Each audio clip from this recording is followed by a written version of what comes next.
പുതിയൊരു EV എടുക്കാൻ ഉദ്ദേശിക്കുന്നത് ഈ വിൻഫാസ്റ്റ് എങ്ങനെ? വിൻഫാസ്റ്റ് പുതിയൊരു കമ്പനിയാണ്. അപ്പം വിൻഫാസ്റ്റിൻ്റെ VF6ഉം VF7ഉമാണ് ഇപ്പോൾ ഇന്ത്യയിൽ ഇപ്പോൾ അവൈലബിൾ ആയിട്ടുള്ളത്. ബാക്കിയുള്ള മോഡലുകളൊക്കെ വരുന്നതേ ഉള്ളൂ. ഇപ്പം നോക്കുകയാണെന്നുണ്ടെങ്കിൽ VF7 ആണ് ഇപ്പോൾ അവർ ഏറ്റവും പുതിയതായിട്ട് അവർ ലോഞ്ച് ചെയ്തേക്കുന്നത്. EV SUV എന്ന സെഗ്മെൻറ്റിൽ ഏറ്റവും അടിപൊളിയായിട്ട് ലോഞ്ച് ചെയ്തേക്കുന്നത് ഇപ്പം VF7 ആണ്. അപ്പോൾ ഇതിൻ്റെ ചാർജിങ്ങിൻ്റെ ടൈം വേണ്ടി വരുന്നത് ഒരു 10% to 70% ആകാനായിട്ട് വെറും 28 മിനിറ്റേ വേണ്ടി വരുന്നുള്ളൂ. അത് തന്നെയാണ് ഇതിൻ്റെ ഏറ്റവും വലിയ പ്രത്യേകതയായിട്ട് എനിക്ക് തോന്നുന്നത്. പിന്നെ ഇതിൻ്റെ റേഞ്ച് ടോട്ടൽ ഒരു 538 കിലോമീറ്റർ വരെ ഇതിൻ്റെ റേഞ്ച് ഏകദേശം കാണിക്കുന്നുണ്ട്. പിന്നെ ഇതിൻ്റെ ഞാൻ പറഞ്ഞില്ലേ 2 വേരിയൻ്റ് ആയിട്ടാണ് ഇത് വരുന്നത്. അപ്പോൾ ഇതിൻ്റെ 59 കിലോ വാട്ട് ബാറ്ററിയുടെ ഉണ്ട്, അതിന് 438 കിലോമീറ്റർ റേഞ്ചും. ബാക്കി 70 കിലോ വാട്ടിൻ്റെ സിംഗിൾ മോട്ടറും ഡ്യുവൽ മോട്ടറും ഉണ്ട്. സിംഗിൾ മോട്ടറിന് 538ഉം ഡ്യുവൽ മോട്ടറിന് 510ഉമാണ് ഇതിൻ്റെ കിലോമീറ്ററിൻ്റെ റേഞ്ച് വരുന്നത്. അപ്പോൾ വിൻഫാസ്റ്റിനെ പറ്റി പറയുകയാണെന്നുണ്ടെങ്കിൽ വിൻഫാസ്റ്റ് ഒരു വിയറ്റ്നാമീസ് കമ്പനിയാണ്. അപ്പം 2017 കമ്പനി ആദ്യമായിട്ട് ലോഞ്ച് ചെയ്യുന്നത് വിയറ്റ്നാമിൽ.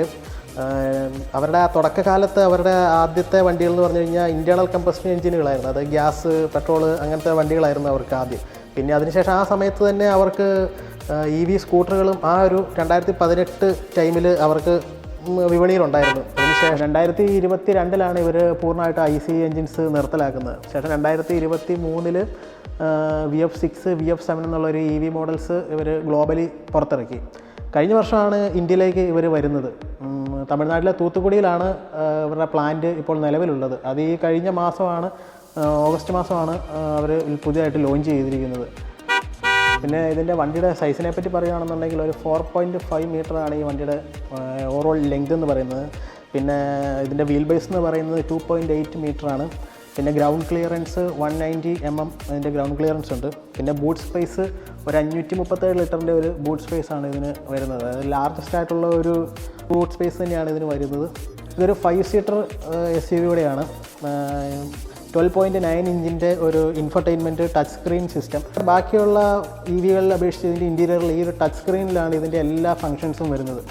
വേറൊരു എക്സ്ട്രാ സ്വിച്ചുകൾ അങ്ങനെയൊന്നും തന്നെ വരുന്നില്ല. എല്ലാം ഈ ടച്ച് സ്ക്രീൻ മുഖേനയാണ് നമ്മൾ ചെയ്യേണ്ടത്. ടച്ച് സ്ക്രീൻ ഉപയോഗിച്ച് ശീലമില്ലാത്തവർക്ക് ഈ വണ്ടി ഒരു തുടക്കം നമുക്ക് ഉപയോഗിക്കാനായിട്ട് കുറച്ച് ബുദ്ധിമുട്ടായിരിക്കും എന്നാണ് എനിക്ക് തോന്നുന്നത്. ബാക്കിയുള്ള വണ്ടികളിലൊക്കെ സ്വിച്ചും കാര്യങ്ങളും ഒക്കെ നമുക്ക് പെട്ടെന്ന് തന്നെ നമുക്ക് ആക്സസ് ചെയ്യാൻ പറ്റും. പക്ഷേ ഇത് ഫുൾ ഒരു 12.9 ഇഞ്ചിൻ്റെ ഒരു വലിയൊരു ടച്ച് സ്ക്രീനിലാണ് ഇതിൻ്റെ ഫുള്ള് കൺട്രോൾസ് വരുന്നത്. സോ നമുക്കിത് ഫോൺ സ്ലൈഡ് ചെയ്യുന്ന പോലെ തന്നെ ഇതിൻ്റെ ഓരോന്നും സ്ലൈഡ് ചെയ്ത് വേണം നമുക്ക് എല്ലാം സെറ്റിങ്സ്, അതായത് AC വരെ മാറ്റുന്നതും എല്ലാം വെന്റിലേറ്റഡായിട്ടുള്ള സീറ്റുകളെല്ലാം അഡ്ജസ്റ്റ് ചെയ്യുന്നതെല്ലാം ഈ ഒരു ടച്ച് സ്ക്രീൻ സിസ്റ്റത്തിലാണ് ചെയ്യുന്നത്. ഇതിൻ്റെ സേഫ്റ്റി ഫീച്ചേഴ്സ് എന്ന് പറയുന്നത് 7 എയർ ബാഗ് വരുന്നുണ്ട്.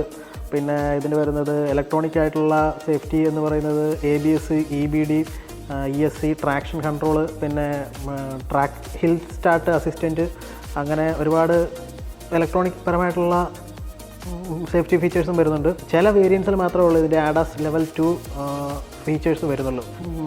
5 സ്റ്റാർ റേറ്റിംഗ് ആണ് ഇവർ ക്രാഷ് ടെസ്റ്റിന് വേണ്ടിയിട്ട് ഇവർ ഉദ്ദേശിക്കുന്നത്. പക്ഷേ ഇതിൻ്റെ ഫീച്ചേഴ്സ് നമുക്ക് കംപ്ലീറ്റ് ആയിട്ട് അറിയണമെന്നുണ്ടെങ്കിൽ ക്രാഷ് ടെസ്റ്റ് കൂടെ കഴിയണം. ഇന്ത്യയിൽ ഇതിൻ്റെ ക്രാഷ് ടെസ്റ്റ് ഇതുവരെ നടന്നിട്ടില്ല, പെൻഡിങ് ആണ് ഇതിൻ്റെ ക്രാഷ് ടെസ്റ്റ്. അതിൻ്റെ 5 സീറ്റർ VF7ൻ്റെ വില എന്ന് പറയുന്നത് ബേസ് മോഡലിന് 21 ലക്ഷവും ടോപ്പ് മോഡലിന് 25.5 ലക്ഷമാണ് ആവറേജ് ഷോറൂം വില പറയുന്നത്. പിന്നെ ഇത് ഓൺ റോഡ് ഇറങ്ങുമ്പോൾ ടാക്സും മറ്റു കാര്യങ്ങളും എല്ലാം ചേർത്തിട്ട് അത് വിലയിൽ അതിൻ്റേതായ മാറ്റങ്ങൾ വരും. അടുത്ത നെക്സ്റ്റ് ജനറേഷൻ എന്ന് പറയുന്ന ഒരു EV ജനറേഷനാണ് വരുന്നത്. ഇന്ത്യൻ EV മോഡലുകളിൽ ഏറ്റവും നല്ലൊരു ഓപ്ഷനുകളിൽ ഒന്നായിരിക്കും ഈ VF7. അവർക്ക് നല്ല സ്പോർട്ടി ആയിട്ടുള്ള ഒരു ലുക്കും അട്രാക്റ്റീവായിട്ടുള്ള ഒരു ഡിസൈനുമാണ് നിങ്ങൾക്ക് ആവശ്യം. പിന്നെ നല്ലൊരു കിലോമീറ്റർ റേഞ്ചും നല്ലൊരു പവർ റേഞ്ചും ഒക്കെ ആവശ്യമുള്ളതാണെന്നുണ്ടെങ്കിൽ VF7 നല്ലൊരു ഓപ്ഷനുകളിൽ ഒന്നായിരിക്കും.